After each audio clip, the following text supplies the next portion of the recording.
Hey guys, and welcome to the Fish Room. I'm Rachel O'Leary and it's time for a species spotlight. This week I'm going to talk to you about apple snails.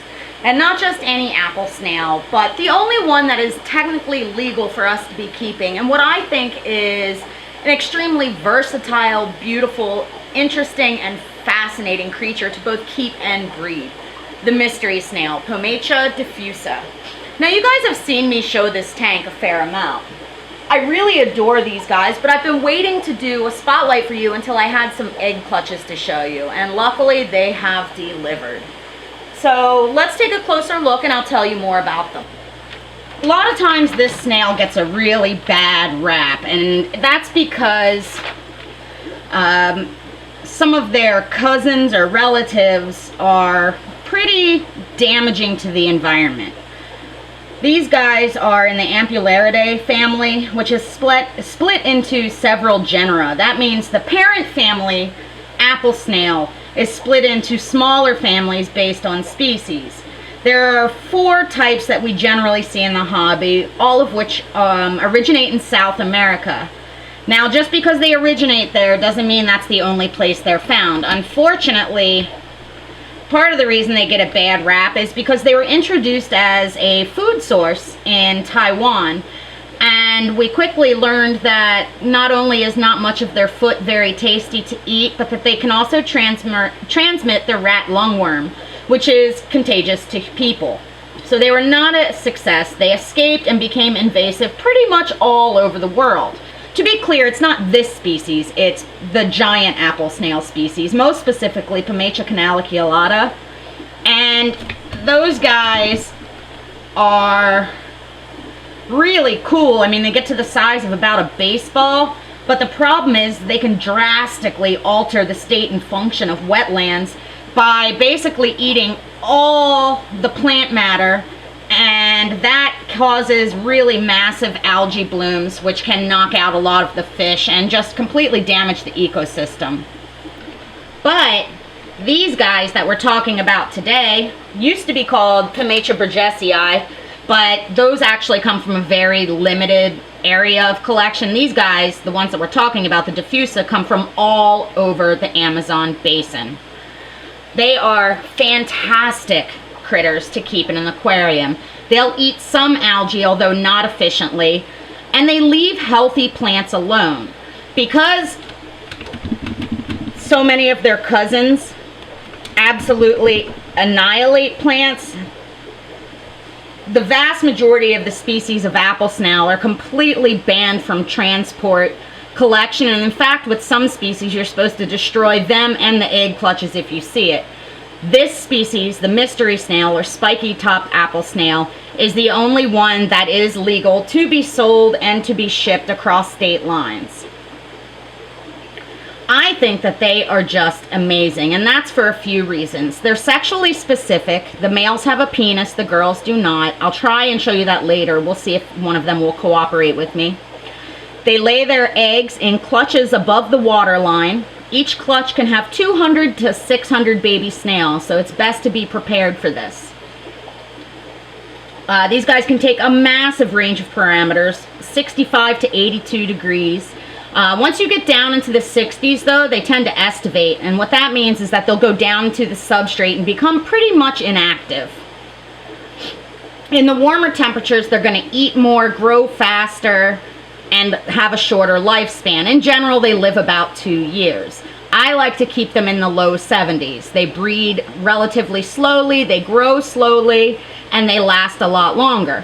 The benefit as well of keeping them in cooler temperatures is that their shell growth is slower, which means it has the opportunity to be thicker, especially if kept in an aquarium that has a decent amount of hardness. That being said, some degree of pitting or erosion is really common on these guys, and I'll show you that as well.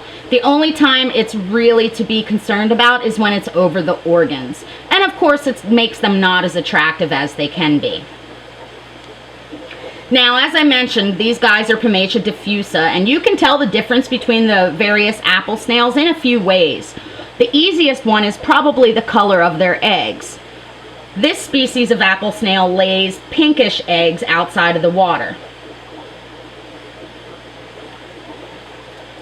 The canaliculatas, the really bad invasive ones that you need to destroy, lay orange eggs. And Haustrum, which is another one I've seen a few times in the hobby, lay green eggs. Now there are species of apple snail as well that lay their eggs under the water, but that's a video for another time. What is also fascinating about these guys is that they have both lungs and gills, and this serves a few purposes. First and foremost, it allows the snail to leave the water in search of food. Now these guys will eat any sort of decaying plant matter they can find. In the aquarium, you can feed them vegetables, you can feed them fish foods, you can feed them pretty much anything, but they do leave the healthy plants alone. That modified breathing system of having both the lungs, which are found on their left side, and the gills, which are found on their right side, also allows these guys to do some pretty cool behaviors that I'm hoping I'll be able to capture for you. They can release trapped air from their lung, and that allows them to either float to the surface or descend from the surface of the water into the bottom of the aquarium. Now, these guys are pretty interesting. I leave all the empty shells in here just to add additional calcium. So there's a few different ways that you can differentiate the good apple snails from the bad. Pomacea diffusa only get to about this size. The very largest ones get about 2 inches, or around the size of a golf ball. If you look at the shell from the front, you can see how spiky the whorls are, and that's where they get the name spike top apple snail. If you look at it from the top, you can see that these lines, which are called the sutures, have almost a 90-degree bend.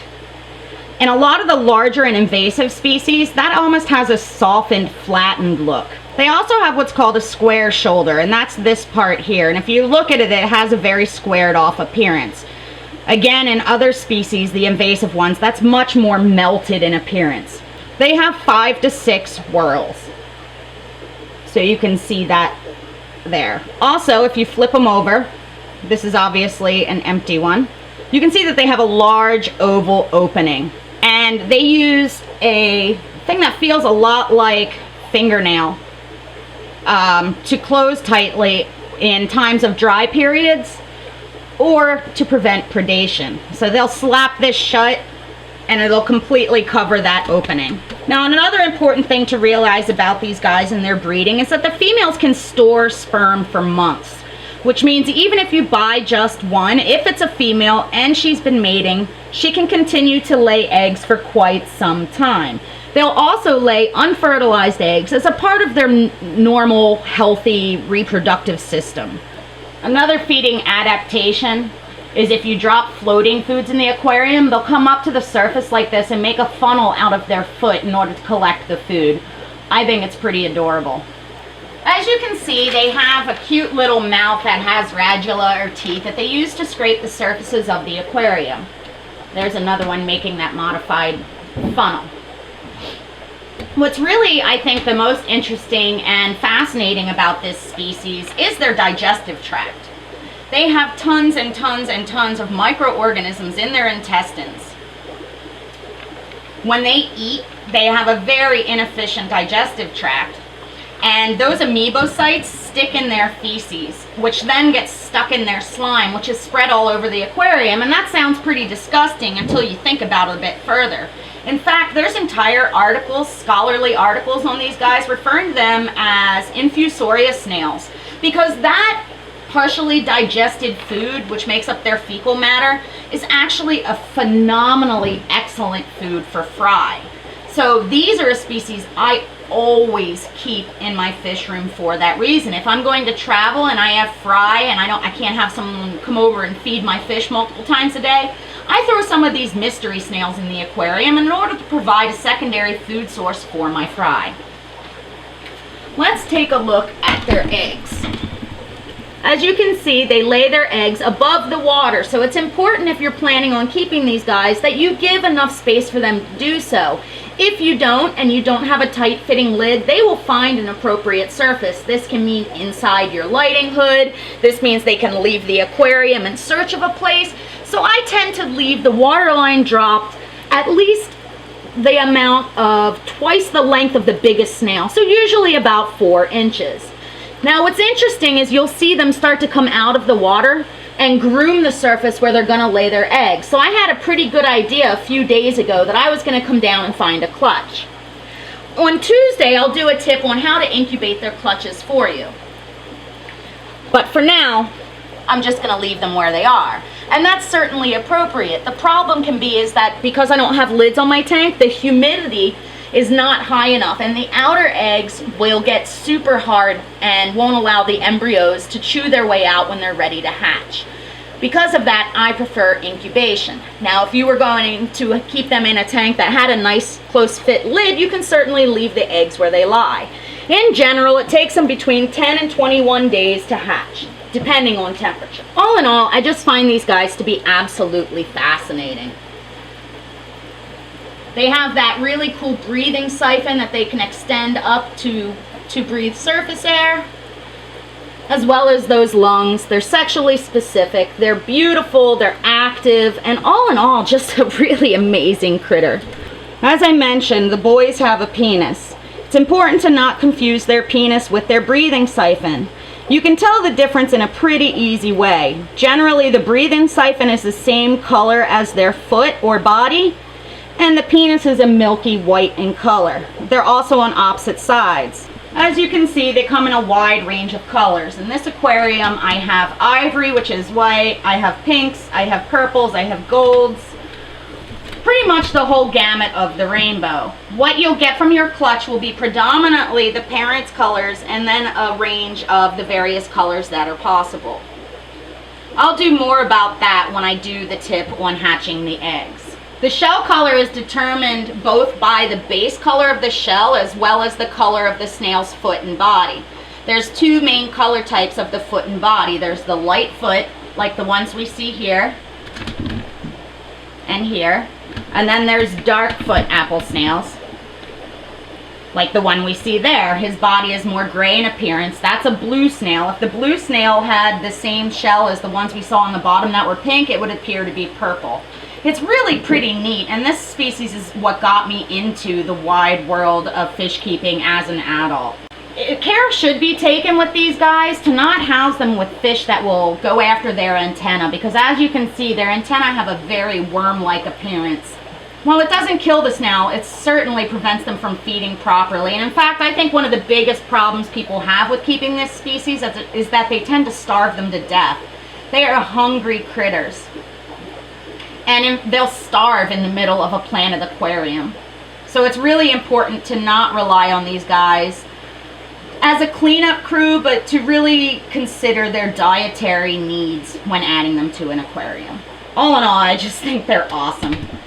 Awesome, active, adorable, and there's all sorts of fun words we can make up about them, like the fact that they go parasnailing, and that you're having snorno when they're mating. The males are extremely amorous. Look, there's a guy dropping down. That's them releasing that trapped air in order to traverse the tank in a more efficient fashion. I could probably talk about these snails for hours, in all honesty. I've spent a lot of my life working with them.